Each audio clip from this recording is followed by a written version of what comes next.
the IRS back. She wants to raise taxes on everyone. And wow, you know what? America's not going to like her, not liking her at all for that. I sat down just the other day with Akash Chougule. He's over at Americans for Prosperity, and he specializes in things like tax policy. So, I'm asking him, like, what the heck is going on? We get this fiscal cliff thing coming up and a whole bunch of other problems. Listen to what he had to say. Oh, yeah, taxes could be going way up and away come next year. Yikes. I'm here to discuss all of it. Akash, good to see you. Akash Chougule, he's Vice President of Americans for Prosperity. It is great to see you, my friend. Good to be back with you, Trish. Thank you. So what is the fiscal cliff? I mean, I realize it's a few things, but it kind of, it hangs out there and people are like, it's like budget stuff. I really don't like hearing about it, but you need to hear about it because it actually affects your pocketbook. Break it down. What are we talking about when we talk about the fiscal cliff? Is a bunch of tax and spending issues all happening next year. Normally these issues kind of come up once a year, every other year. We just so happen to be in a situation where next year you have the expiration of the individual side of the 2017 Trump tax cuts, which cut taxes for 80% of American families. You have the expiration of the debt limit, which again, we all hate, but does need to be increased. The question is, can we cut spending along with that debt limit increase? You have the expiration of the expanded ACA subsidies. During the pandemic, the Democrats expanded the size of those ACA subsidies. Those are expiring and should expire. And then you've got the annual fight over government funding, government appropriations, which is always an opportunity to cut spending. We have a full Republican trifecta next year. It's an opportunity that we can't miss. And so we have all of that coming to a head next year at a time that we're coming out of an inflation crisis, trying to avoid another big increase in people's cost of living if we get these issues wrong. And so we're hoping to get them right. I'll just, you had me at taxes, right? So if taxes are going up, they're going up, by the way, and they try and say, it's not going up on the middle class. I want you to walk us through that because it is going to go up on the middle class as well. Not to mention you're taking money out of circulation. So you get the Fed over there doing all its printing, as we saw, 50 basis points this week from the Fed, thereby helping equity stock market investors, and the middle class constantly gets squeezed. I mean, what does that mean if their taxes go up, Akash? Yeah, if nothing is done and these taxes expire, it is a massive tax increase on the middle class. The median family in America saved about $2,000 thanks to the Trump tax cuts in 2017. If these tax cuts expire, if Congress doesn't renew them and build on them, their taxes are going to go up. That 2017 bill, it cut tax rates across the board. It shrank the number of brackets. Remember, it doubled the standard deduction, Trish, which is kind of that tax cut from the bottom, which just makes it a lot simpler. And also, it cut taxes, but also makes it a lot simpler for people to file taxes. It increased the child tax credit. And so there were a number of things there that decreased the cost of living for American families. If Congress doesn't get its act together and extend those tax cuts, that goes away. What we're saying is don't only extend them, make them permanent. Let's build on them. Oh yeah, let's make them permanent and let's build on them. Like, why not give us some more? But in the meantime, you're going to have the top tax bracket in places like California really exceed, I would think, 50% between state and federal. Yeah, that's absolutely right. I mean, you've already got those millionaires taxes and things like that in California, New York, Massachusetts, things like that. Kamala Harris has been very clear that she wants to raise taxes on corporations. She wants to raise it on, as you've discussed before, this quote unquote unrealized gains concept, which is kind of crazy on the financial sector. Mm-hmm. And again, the message here is very clear. She's talked about different tax carve-outs and tax credits for the middle class.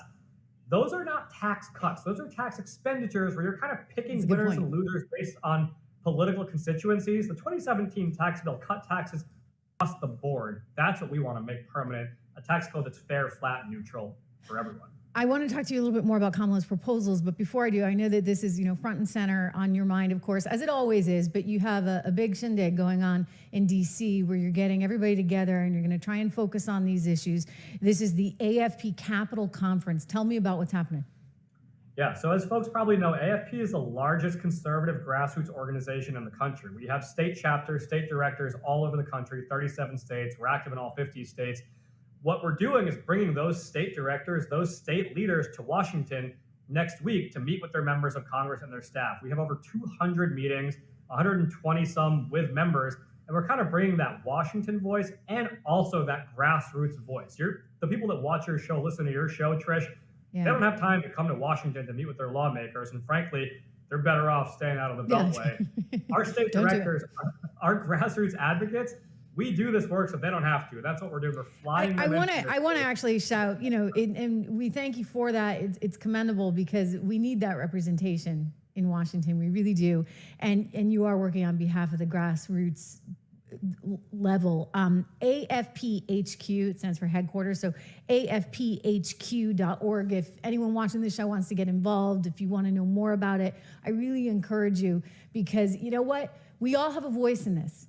And it's one thing to sit around and tweet and put messages on Facebook and all that, but you know what? It's a whole other thing to get involved, and you can get involved. This is the opportunity. They want your help.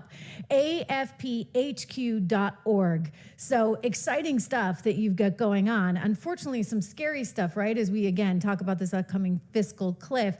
I want to go back to tax proposals and policies out of Kamala Harris. She's talking about $25,000 for first-time home buyers. We got AOC talking today about some multi-billion, $50 billion that she wants to give out. She wants equitable housing for everyone. I can just see it. I can see it now, Akash, right? We're going to live in those cement buildings, USSR style. We're going to have our little commie homes there. Forgive me. I'm being a little bit facetious, but it's frightening sometimes what they think they can keep giving away and giving away and giving away.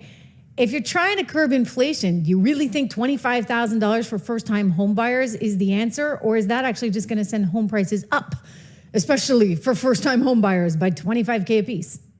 Yeah, you nailed it, Trish, which is that we don't need to theorize about this. We've seen this experiment play out many, many times in many countries over the course of human history, and we see it every day in our own lives. So I'll just give you two examples, Trish.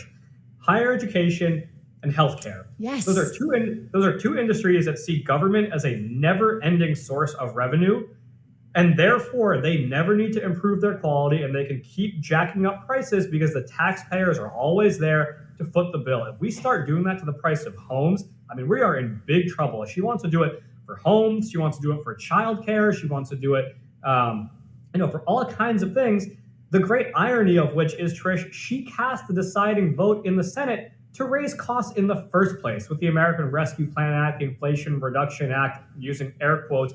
So the reason all these costs are so high to begin with is her fault. And now she wants to make matters worse with more spending, more subsidies, more government involvement. What we need is to get government out of the way, keep taxes low, fair, flat, neutral. That's what we're out here talking about. It shouldn't be that hard. You're putting more power, hopefully, in the hands of the consumers themselves, as opposed to power in the hands of governments. But that's sort of where we fundamentally, I think, disagree, right? The left and right, and what you guys are representing at that grassroots level. Again, a shout out, AFPHQ.com. Go there today, org.org, and get involved. But in other words, what you're representing is more power to the people, effectively. Let us make the decisions. You guys just need to get out of the way.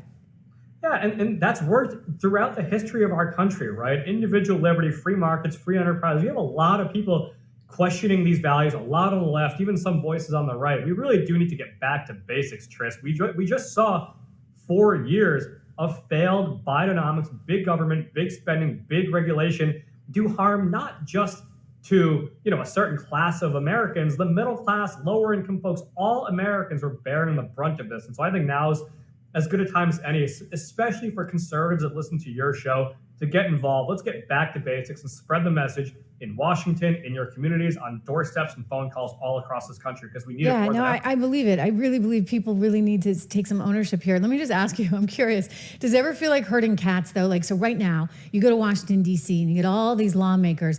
I wonder, are they so distracted by the election that, they're just kind of punting? There's a tendency, shall we say, in Washington, right, to just, kick the can down the road, so to speak, and they're not going to worry about it until they have to worry about it. And so this is why I think what you're doing is super important, and why people should get involved, because you need to raise the flag now. Say, hey, I don't want my taxes going up. And maybe part of that means not electing Kamala, but it's not just that. It's members of Congress, right? That, if she were to say, not get elected, but you have an entire, House full of Democrats, both on the Senate side and in the representative side, then you could be looking at some problems.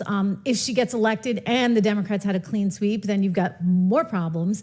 I just think that, it's not entirely, well, we talk about the Oval Office so much.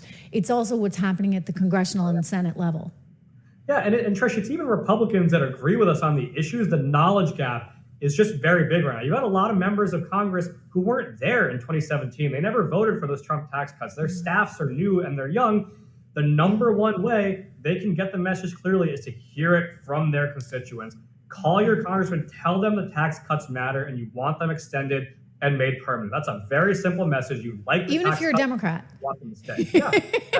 Even if we, you know what? I come from New Hampshire. I was born and raised in the live free or die state of New Hampshire, where not even Democrats believe in raising taxes. There's no income tax in New Hampshire, and they got rid of the dividend tax too. We'd be a lot better if the whole country was like New Hampshire. We've talked about that before, but we're a ways off from that.